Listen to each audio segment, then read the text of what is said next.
Oh my God, I was sitting at a red light and it blew up and I felt it in my body and my ears. Yes, ma'am, we're aware of it.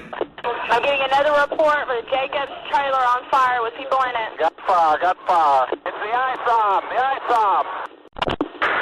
Oh, tell me to get some water over here on the north side of this trailer. What happened at Texas City was a terrible tragedy. 15 people died and many were injured. When I arrived at the site a few hours after the explosion, I said we would take responsibility and, above all, would work hard to make sure that such an accident never happened again. Water.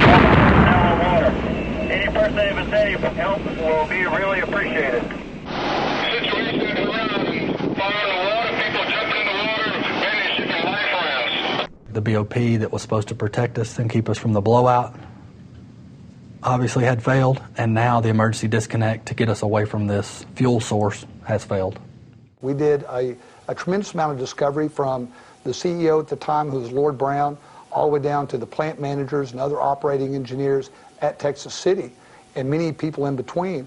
And what we found from review of all the documents and all the corporate statements was that they had systemically within their culture a deviation from normal process safety management standards. That is, they just did not care. The responsibility for safety on the drilling rig is with Transocean. It is their rig, their equipment, their people, their systems, their safety processes. Their view is that our system was insufficient to systematically and continuously identify, reduce and manage risk, in particular to identify low probability, high consequence risks.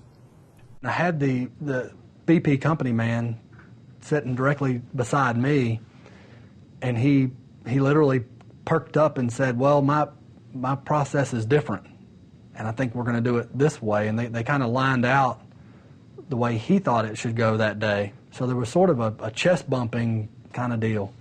The communication seemed to really break down as to who was ultimately in charge. What we learned from the Texas City explosion case, and again that killed 15 people, injured hundreds, in that case we obtained 7 million documents. We deposed everyone in the BP organization, from the janitors in Texas City to the CEO in London.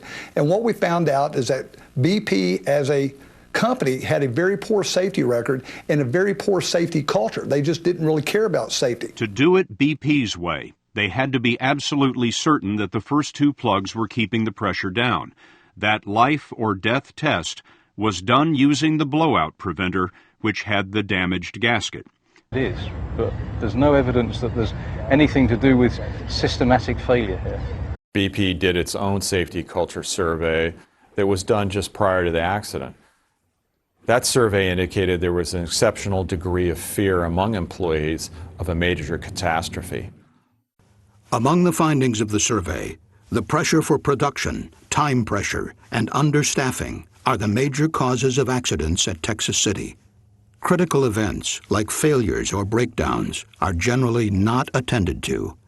Production and budget compliance gets recognized and rewarded above anything else. The survivors say there was pressure to finish the drilling and begin actually pumping out the oil.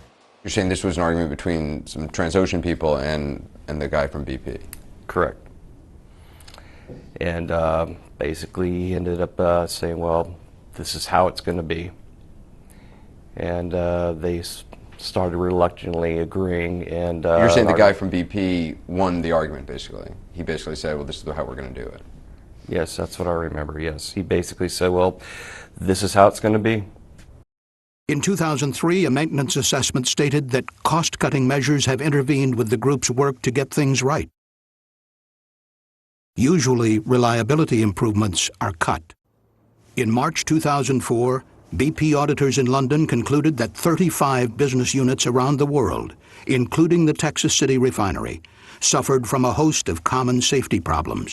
There were a number of reports that were coming up to as high as the board level that indicated serious problems throughout the BP system. One BP engineer wrote that not running the tieback, that's a system for sealing the pipe, saves a good deal of time/money. A Halliburton contractor told BP that the well is considered to have a severe gas flow problem.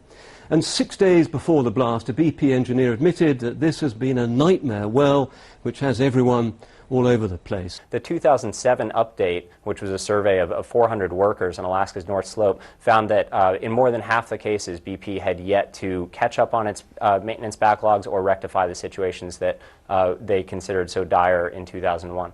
BP Corporation's lack of focus on preventing major accidents allowed budget cuts to be made without assessing the impact on process safety. The CSB found that cost-cutting, production pressures, and failure to invest significantly impacted the process safety performance at the Texas City refinery and left the refinery vulnerable to catastrophe. The day supervisor left the refinery on short notice, just before 11 a.m. This left a single control board operator, now without a qualified supervisor, to run 3 refinery units, including the ISOM unit, which needed close attention.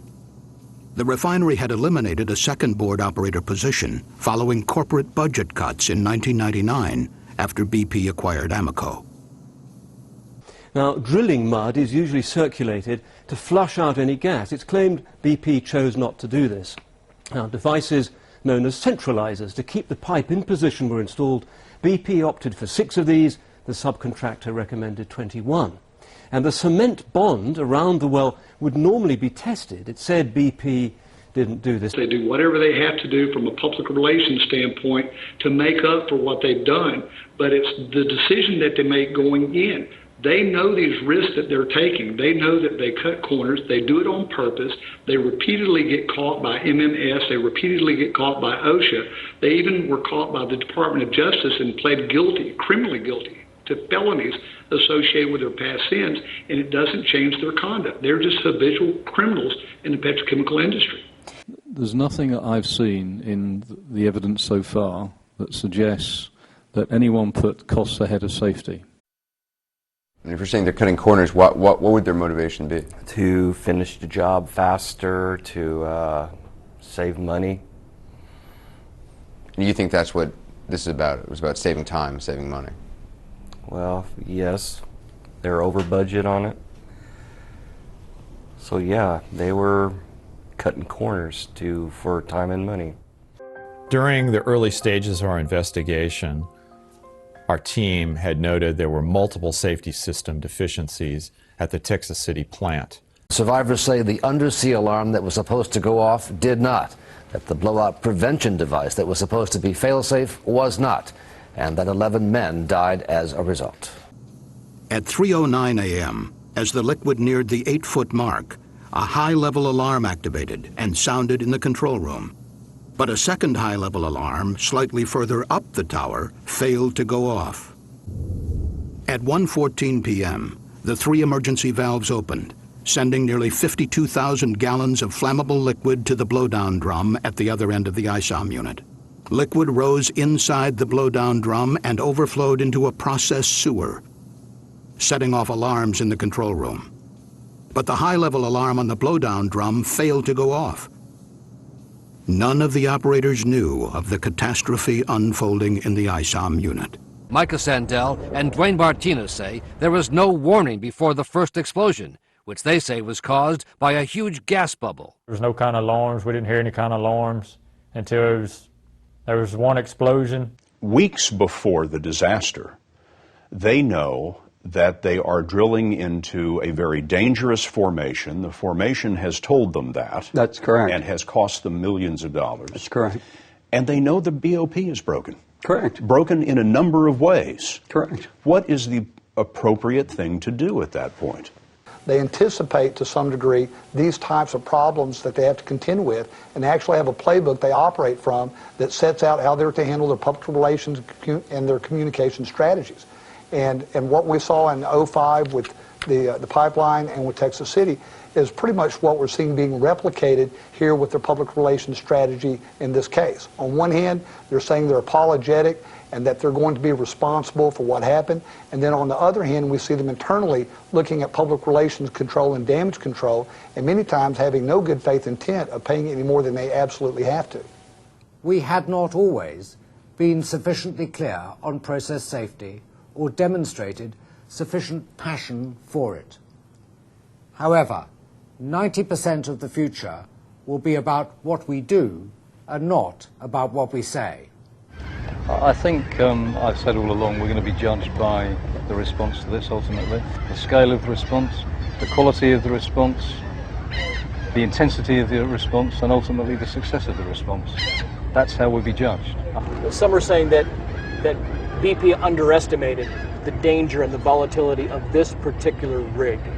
I think there is no evidence to suggest that, frankly.